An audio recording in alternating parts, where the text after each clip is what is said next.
je vais vous résumer ce livre, Cessez d'être gentil, soyez vrai, dans sa version illustrée. Une édition de 2013 de 150 pages, dont nous allons voir la table des matières. Une introduction, y compris sur le chapitre 1, pour expliquer d'où vient l'auteur et nous permettant d'introduire certains principes. Nous allons voir quels sont ces pièges et comment essayer d'en sortir. Quelques notions aussi de communication bienveillante. Et enfin, conclusion et mes conclusions personnelles à la fin.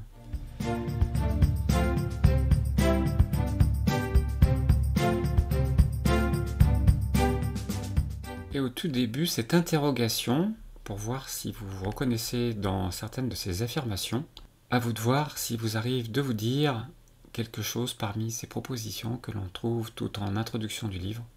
Il y a plein d'illustrations en exemple dans cette première partie, moi j'en ai retenu deux. Celle-ci qui exprime le fait que souvent on doit atteindre l'énergie de la colère pour pouvoir arriver à dire ce qui bouillonne en nous. Et celle-ci qui je trouve est tout à fait représentative de notre temps. Avec l'informatique, nous communiquons de plus en plus vite et de plus en plus mal. Dans le chapitre 1, on va à la fois essayer de comprendre l'auteur, ce qu'il a traversé et en tirer des enseignements. En tout cas, tout d'abord, ce qu'il convient de préciser, c'est la gentillesse dont il est question dans ce livre. Ce n'est pas la vraie bonté, la générosité du cœur, c'est la gentillesse de façade, celle qui nous fait dire quelque chose quand on en pense une autre. Avec par exemple ce petit dessin, dans cette situation que l'on a tous probablement vécue une fois, ils reviendront avec plaisir ou pas. En fait, la plupart de nous cherchons à vivre une relation vraie, profonde, féconde et fluide avec moi-même, avec l'autre et avec la vie. Vous appellerez cette partie comme vous voudrez. À la suite, on découvre les différentes étapes vécues par l'auteur. Il s'est engagé dans cette association pour les jeunes de la rue. Mais voilà, ses premières expériences, faute de discernement, lui ont bien fait comprendre le mécanisme de la cocotte minute. Alors c'est quoi cette mécanique? Eh bien au final, premièrement, je rentre mes frustrations et mes désaccords sans essayer de les comprendre. Je dis oui quand je pense non, je n'écoute ni n'exprime mes colères ou mes tristesses, j'ai peur du regard de l'autre, de la critique, du rejet, etc.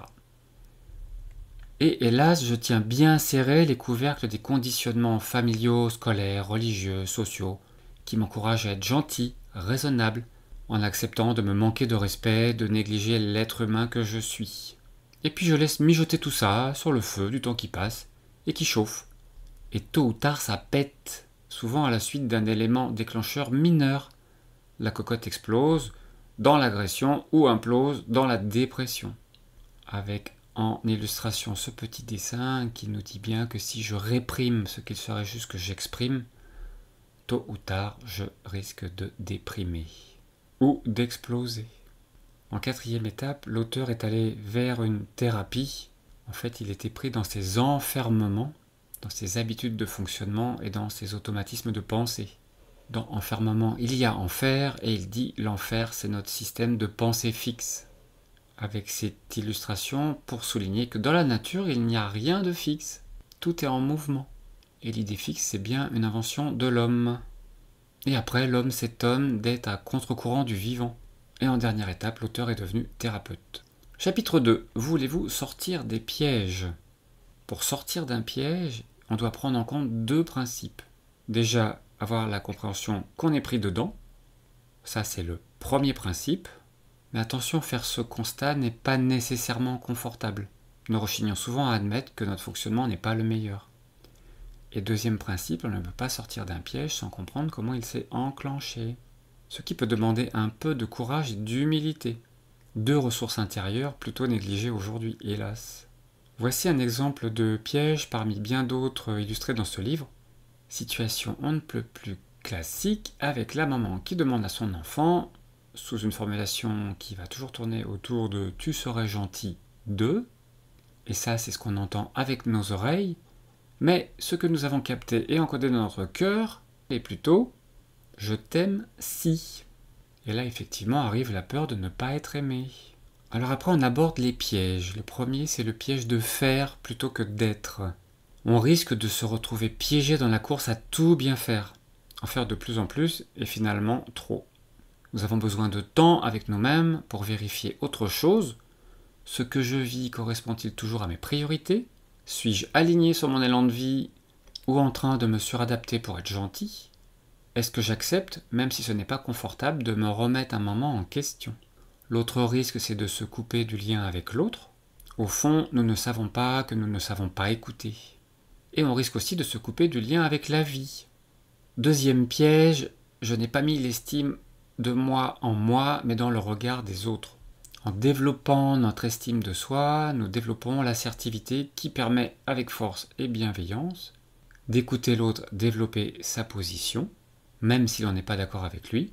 Cela ne signifie pas nécessairement qu'on approuve ou qu'on soit d'accord, cela veut juste dire j'accepte de tenter de comprendre ton point de vue au même titre que j'aimerais que tu tentes de comprendre le mien. On reprécise ici le terme d'assertivité, avoir suffisamment de confiance en soi et d'estime de soi pour prendre sa place dans la relation, sans agression ni démission. Troisième piège, j'ai peur de la différence. Mais alors d'où vient cette méfiance? Voici une explication possible. Nous avons appris à faire de même, à reproduire de même, à être d'accord avec les parents, l'école, les habitudes, de la tradition, etc. Rappelez-vous votre propre différence. Comment a-t-elle été accueillie quand vous étiez enfant? On vous a sans doute dit, sinon laissé comprendre, histoire de rentrer dans le moule, qu'on était un peu trop comme ci, un peu trop comme ça. Et on se rappellera bien que dire je ne suis pas d'accord est très différent de dire tu as tort et j'ai raison. Et bien se rappeler, désaccord n'est pas désamour. Quatrième piège, je ne sais pas dire non. J'ai besoin d'apprendre à dire non à temps dans la bonne mesure et à la bonne personne. Avec deux clés de discernement, on peut utiliser et en même temps, qui n'a pas la même signification que mais, le mais évacuant la première proposition. Et on peut aussi utiliser pour le moment, qui traduit qu'il ne s'agit ni de toujours ni de jamais. Ces expressions indiquent bien que la vie est un flux et que d'autres occasions se présenteront, que d'autres choix seront possibles éventuellement. Le pire des mots qui nous guettent aujourd'hui, c'est la docilité, l'incapacité à résister au non, ou selon les cas, à dire non, au confort à court terme, celui qui nous assoupit, ou à la consommation et au matérialisme qui étourdissent les esprits, à la sécurité qui peut inhiber tout élan de vie, et au prêt-à-penser qui étouffe le discernement. Et dernier piège, je peux avoir du mal à faire bon usage de mes sentiments. Nous avons tout intérêt, tant personnellement que collectivement, à bien connaître nos émotions, et pour deux raisons au moins. Premièrement, les émotions dont nous ne nous occupons pas s'occupent de nous. Et deuxièmement, je ne peux pas comprendre les sentiments des autres si je ne comprends rien aux miens. À savoir que nous ne sortirons pas d'un seul coup de nos pièges. En revanche, en nous observant régulièrement, nous pourrons constater des automatismes, des constantes, des scénarios à répétition. Et c'est de cette observation fine et bienveillante de soi que pourra naître le pouvoir de transformation. Chapitre 3 maintenant, quelques notions de communication non violente. Et oui, c'est un paradoxe, la violence la plus répandue est subtile, quotidienne et souvent déguisée. Avec des pics, des critiques, des reproches ou des flatteries, un ton plaintif ou agressif, des formules gentilles manipulatoires, des gestes d'impatience ou de rejet, etc. Tous ces comportements sont des tentatives pour faire pression sur l'autre, pour le contraindre à faire ce que nous aimerions qu'il fasse, même s'il ne le veut pas.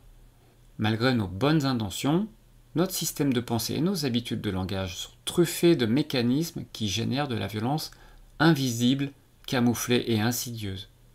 Voilà le petit dessin pour illustrer cette violence déguisée. Donc en intégrant la CNV, nous tâchons d'éliminer ce qui engendre la violence subtile et nous nous familiarisons avec les dynamiques suivantes de la relation. À la fois l'assertivité, comment nous positionner avec clarté et vigueur sans agression, et aussi l'empathie, à savoir que nous pouvons être violents quand nous sommes coupés de nous-mêmes, divisés, éparpillés, submergés. D'où cette illustration, le petit bonhomme de la CMV, qui montre comment on peut être coupé entre ce que je pense, ce que je vois. Là, on est sur les valeurs développées classiques avec l'intelligence intellectuelle très logique. Ce que je ressens à travers mes sentiments, on est sur l'intelligence émotionnelle, qui peut aussi être coupé de ce que j'aimerais. Et là, on va rejoindre nos besoins, nos valeurs, notre élan de vie. Coupé aussi de comment y arriver, soit manipulation, à travers ce que l'on vient de dire, soit une démarche plus concrète avec une demande claire ramenée à soi. Alors quel est le processus de la CNV? Il est recommandé pour commencer 3 minutes, 3 fois par jour de vraie présence à soi. C'est pas grand chose dit comme ça. Ça fait 9 minutes en tout, mais c'est tellement vrai et tellement utile sur plein d'aspects. Juste au passage, éviter ce petit temps de pause ou ce petit intermède entre deux actions qui nous fait sauter sur le smartphone pour voir les dernières nouvelles. Et on insiste bien qu'il s'agit d'un processus, c'est pas juste une astuce. Alors voilà les 4 phases de la CNV. La première, observer sans juger. Beaucoup de tensions, de difficultés et de violences se déclenchent parce que nous ne regardons pas la réalité telle qu'elle est, mais telle que nous croyons qu'elle soit. Rappelons-nous, il y a les faits et l'effet que cela me fait. Ce n'est pas la même chose. Deuxième phase, ressentir sans interpréter. Beaucoup de nos difficultés viennent du fait que nous sommes à l'aise pour dire les 4 vérités à l'autre ou de la situation, mais moins à l'aise pour exprimer la vérité de notre ressenti. Et j'aime bien cette image de clignotant qui dit que nos sentiments sont en fait un indicateur, des voyants sur notre tableau de bord, qui sont des indications qu'on peut prendre en compte ou pas. Troisième phase, distinguer nos besoins fondamentaux de nos idées, envies et désirs. Et en apprenant à reconnaître nos vrais besoins, nous gagnons en liberté et en responsabilité. Et enfin, quatrième phase, demander ou agir. Bien des souffrances naissent de notre espoir que les autres, ou quelque chose d'extérieur, combleront nos besoins insatisfaits, sans entreprendre nous-mêmes aucune démarche concrète. Et par la mise en place d'une stratégie, demande ou action, nous pouvons sortir du piège de la résignation ou de l'attentisme.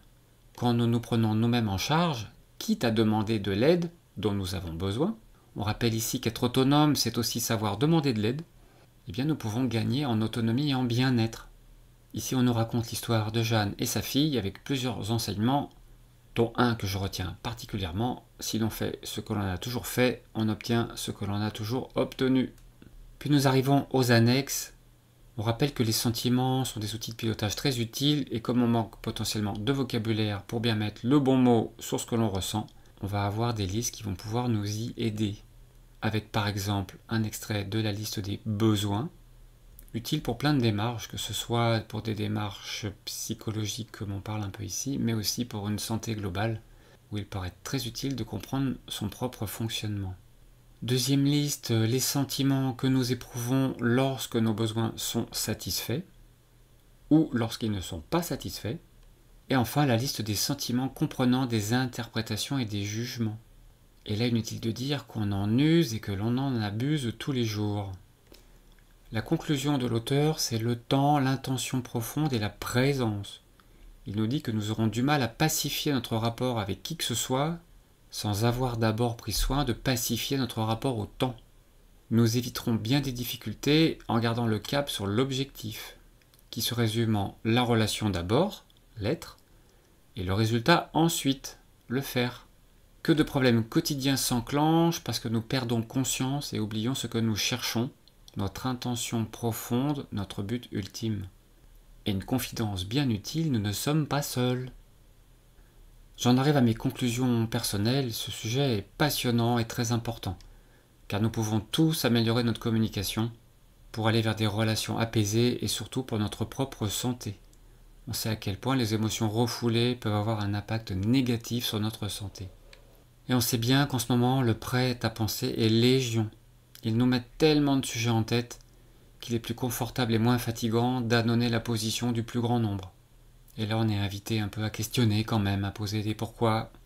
Et dans cette version du livre, l'auteur a accompagné le texte de plein de dessins qui aident à passer le message et rend la lecture très ludique. Un bel outil pour progresser sur un des sujets essentiels pour notre santé intégrale. Voilà pour le résumé de ce livre.